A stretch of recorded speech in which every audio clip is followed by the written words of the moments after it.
Curriculum implementation. By the end of this topic, you should be able to explain what is curriculum implementation, describe Luhmann's change model, differentiate between the types of curriculum change, explain why people resist change, suggest ways of overcoming resistance to change, and list the roles and responsibilities of individuals involved in the implementation of a curriculum. We have discussed what was involved in curriculum planning, and we looked at different techniques of designing the curriculum, focusing on some curriculum design models. The next stage in the curriculum development process, according to Tyler, Tekba and Alexander and Saylor, is the implementation of the curriculum plan. The final destination of any curriculum, whether it be a school, college, university or training organization, is the classroom involving students, teachers, administrators and the community. Implementing the curriculum is the most crucial and sometimes the most difficult phase of the curriculum development process. Those responsible for implementing a curriculum often hear comments and concerns such as, teachers are already overloaded, how are they going to implement the new ideas? Parents and education officers are only interested in a high pass rate in examinations. How are schools to incorporate suggested changes? These are real concerns and made worse when persons implementing the curriculum are not clear what is expected of them. How often have we heard people say, the plan was good but implementation was poor? On the other hand, if a curriculum plan is not implemented and remains on the shelf, then all efforts in planning will be a sheer waste. A curriculum must be delivered, and that means it must be implemented in the classroom if it is to make an impact on student learning. Good plans reaching the classroom are not properly implemented because of a lack of planning and preparation. In some curriculum development projects, implementation is not given due consideration, not realizing that innovations need careful planning and monitoring. We hear of teachers not being properly trained and are required to implement changes in the classroom within a short period of time. Read the newspaper report and answer the following questions. What are some suggestions proposed for making homework fun and meaningful?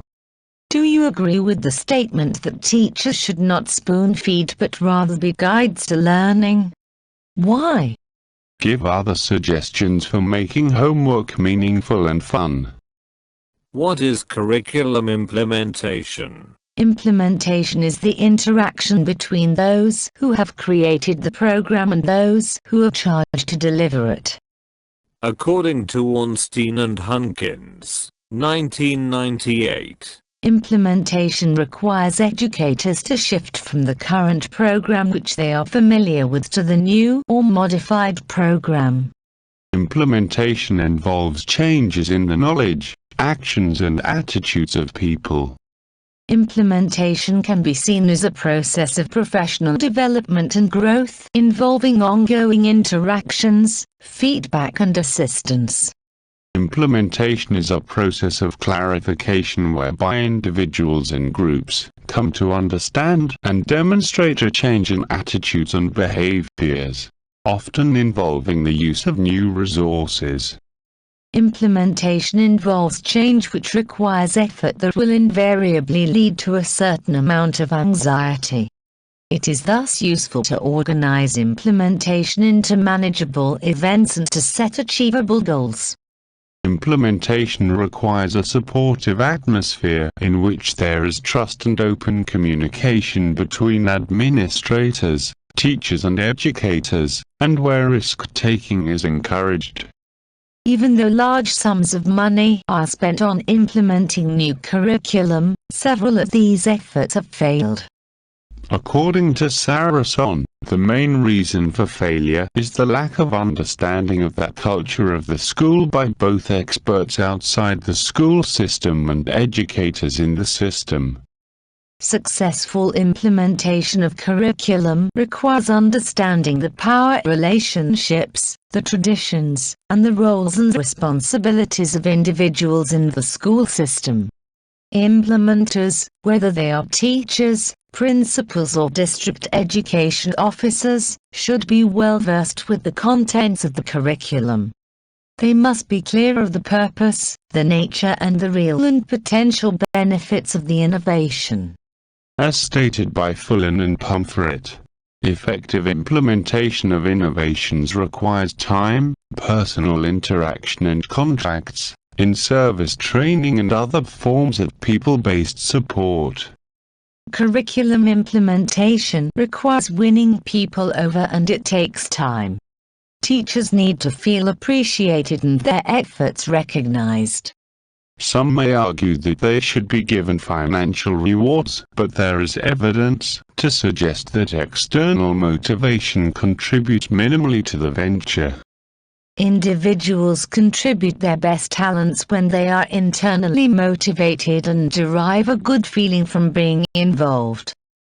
Curriculum implementation as a change process. Implementation is the carrying out or practical application of a method, procedure or desired purpose. Lex and Iberman define curriculum implementation as the trying out of a new practice and what it looks like when actually used in the school system.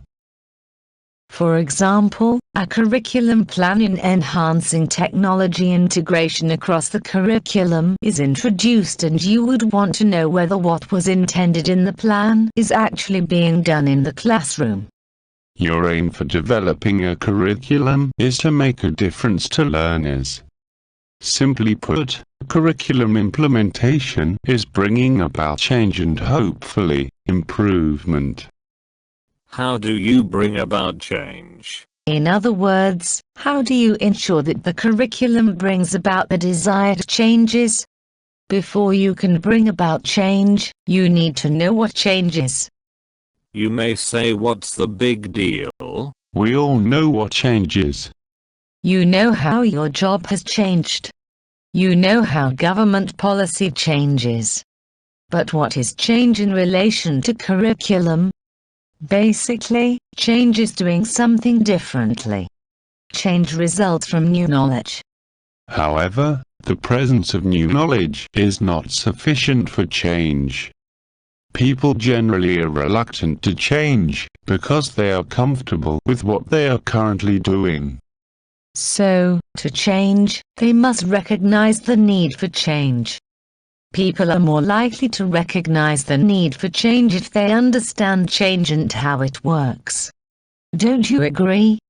Kurt Lewin, considered to be the father of social psychology, suggested a model explaining change. According to him, all persons are faced with two competing forces. Driving forces. Restraining forces.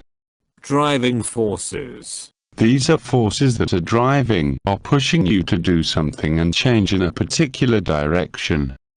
They tend to initiate a change and keep it going. In the workplace, pressure from your boss, financial incentives and competition for promotion may be examples of driving forces. Restraining forces. These are forces restraining or preventing you from doing something and changing. In the workplace, apathy, hostility and obsolete equipment may be examples of restraining forces. Equilibrium. When these two forces, driving and restraining, are equal, the status quo is maintained. In other words, there is no effort towards change and so you do the same thing as you did before. For example, in a school setting, the principal who is autocratic and constantly pressures his or her staff may bring about change in the short run. In other words, the driving forces have overpowered the restraining forces and when this happens, change is initiated. As long as the driving forces are more powerful than the restraining forces, change will continue. The methods used by the principal may lead to increased hostility and antagonism and manifest themselves in teachers refusing to cooperate and reluctant to do more than is required. In other words, the restraining forces have got stronger and change slows down. Lewing emphasized that to bring about change, it is better to reduce the power of the restraining forces rather than increase the driving forces. This has been termed as unfreezing, whereby the powers of the restraining forces are decreased to stimulate the driving forces. For example, the principal could instead encourage more discussion and group problem solving in an attempt to eliminate hostility and apathy. If there is fear among teachers that they would not have the know-how to implement change, it is best that they be trained before implementing the new ideas. What does curriculum implementation involve? How does Kurt Lewing's model explain curriculum change?